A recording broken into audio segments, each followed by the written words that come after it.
UKG first second third fifth fourth fifth sixth seventh eighth ninth tenth collector तुम बन गए, तुम्हारी primary की किताबें कहां है?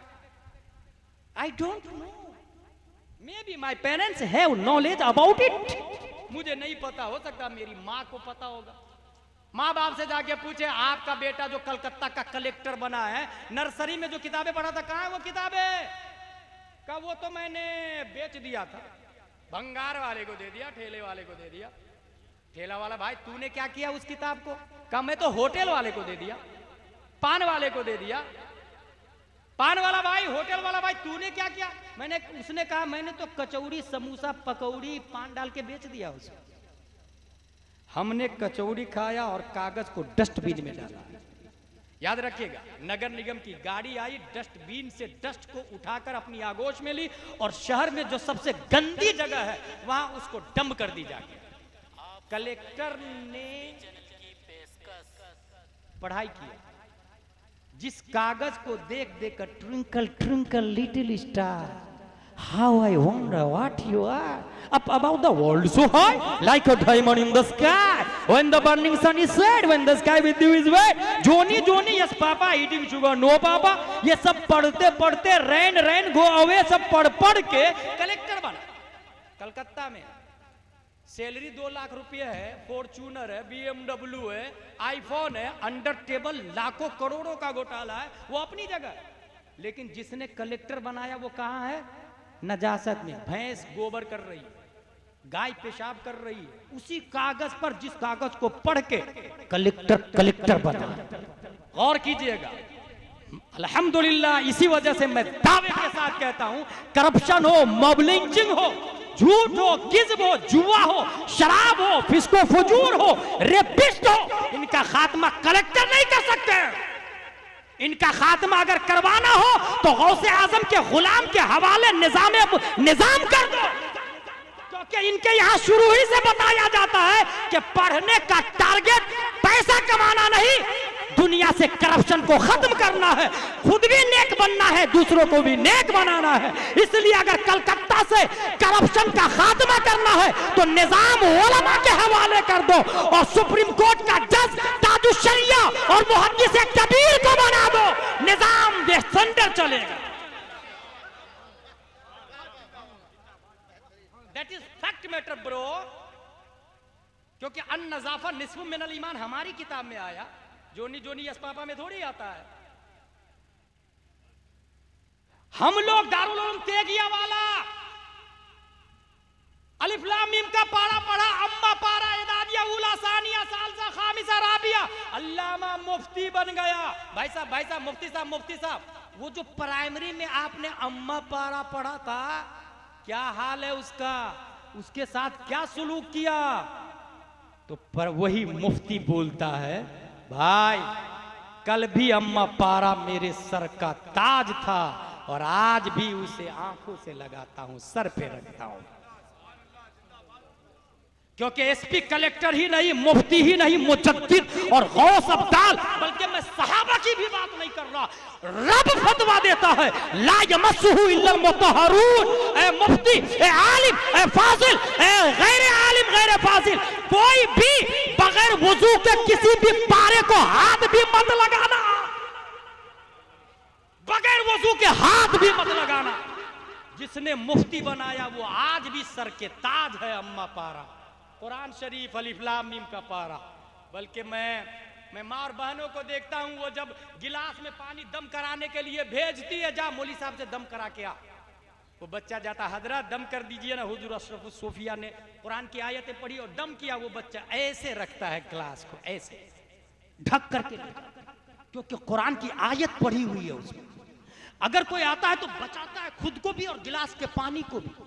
अगर ठेस लगती है तो खुद गिरता है, पानी को पूरी संभालने की कोशिश करता है, पूरी तरह संभालने की कोशिश करता है। इसलिए कुरान एक ऐसा सिलेबस है जिसका पढ़ने वाला ही करप्शन का खात्मा कर सकता है। मैं बात कर रहा था टर्की की, कुरान पढ़ने पे पाबंदी है। ये 5 हाफिज दिख रहे हैं ना आपको, रजब तैयब अर्दोगान से पहले कमाल आता होता है 1881 ईस्वी।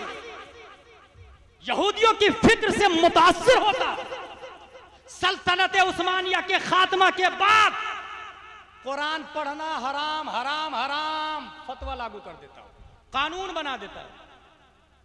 कोई भी कुरान नहीं पढ़े। आलिम के कोर्स पे पाबंदी है, आलिम के कोर्स भी पे पाबंदी, मदरसा मस्जिद सब पे पाबंदी लगा देता। कौन? कमाल अतातुर्क पाबंदी लगा देता। ऐसे माहौल में देखिए इस्लाम हम तक कैसे पहुंचा। ऐसे माहौल में परवरदिगार आलम ने 1929 में एक बच्चा शेख महमूद आफंदी के नाम से पैदा करता है, और वो आदमी घर से बाहर नहीं निकलता। 6 साल की उम्र में अपनी अम्मी और अब्बू से कुरान सुन सुनकर हाफिज कुरान बन जाता है। कमाल अतातुर्क ने कानून लगा दिया है, कोई मदरसा मस्जिद नहीं चलेगा। माँ बाप से कुरान का हिफ्ज करता है, और हाफिज आलिम बनने के बाद, हाफिज आलिम बनने के बाद लोगों से कहता, भाई भाई भाई अपने बच्चे को मेरे साथ भेजिए ना खेत में। पुलिस आएगी तो सब लोग खेती करने लग जाएंगे, पुलिस चली जाएगी तो मैं उसे आलिम बनाऊंगा, हाफिज बनाऊंगा। शेख महमूद आफंदी चंद बच्चों को लेके खेत में गए, और कागज कलम पे भी पाबंदी है, याद रखिएगा, कागज कलम पे भी पाबंदी है।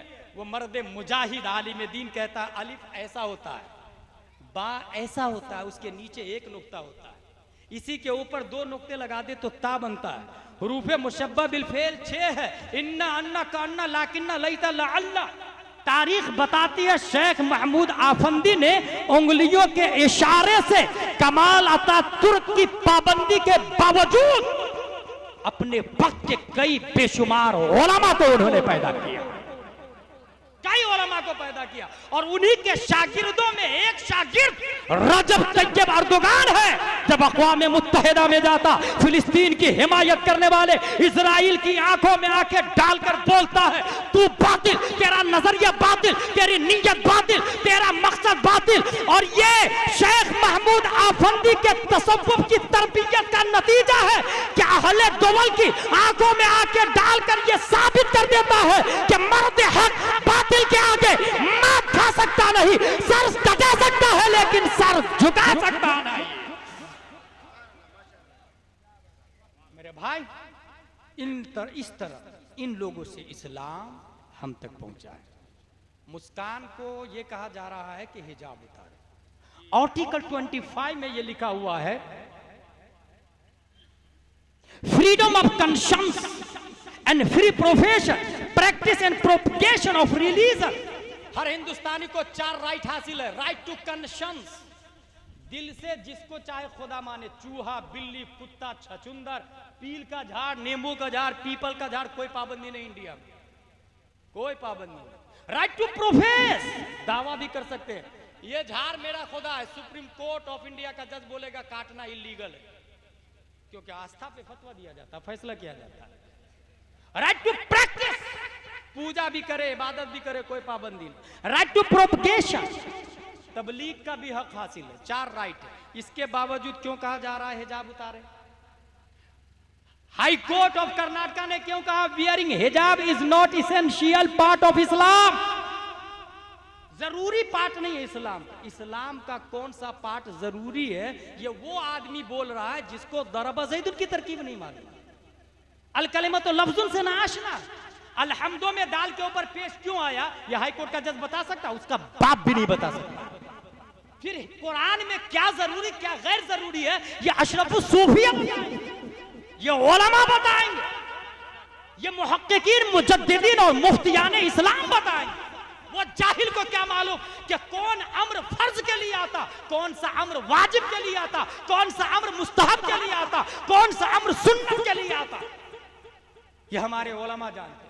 उसके बावजूद हुआ क्या, कुछ औरतें गई और जाने के बाद वॉचमैन ने कहा यू कांट इंटर वियरिंग हिजाब इन स्कूल, हिजाब पहन के स्कूल नहीं जा सकते तुम। तो उस औरत ने जानते हैं क्या किया, उस औरत ने वही कैमरे के सामने नकाब उतारा, फिर अंदर गई। मेरे भाई इसमें सिर्फ उसकी गलती नहीं, जिम्मेदार हम हैं। एफडी हमारे पास है, करोड़ों की मिल्कियत हमारी है, हमारे बच्चे क्रिश्चियन मिशनरी में पढ़ते हैं, हमारी बेटी की फीस 1 लाख रुपया हम भरते हैं, और हम ही कह रहे हैं कि कपड़ा भी तू उतार। 1 लाख रुपया भी दे रहे हैं और हमारी बेटी से कपड़े भी हम उतरवा रहे हैं। हम कैसे उतरवा रहे हैं? क्योंकि जिसके पास पैसा है वो स्कूल नहीं खोल रहा है। चाहिए तो ये था ऐसी स्कूल के गेट पे जूते चप्पल का हार डालते और फिर अपनी स्कूल खोलते, अपना कॉलेज खोलते, अपनी यूनिवर्सिटी होती, अपना हॉस्पिटल होता, अपना सिस्टम होगा, अपने टीचर होंगे, अपने उलमा होंगे, अपना सिलेबस होगा, अपनी किताब होगी, अपना कुरान होगा, अपना यूनिफॉर्म होगा। अपने कॉलेज में हमारा यूनिफॉर्म और हमारे यूनिफॉर्म में बॉयज के लिए कुर्ता पाजामा टोपी और गर्ल के लिए नकाबे फातिमा तु ज़हरा होगा।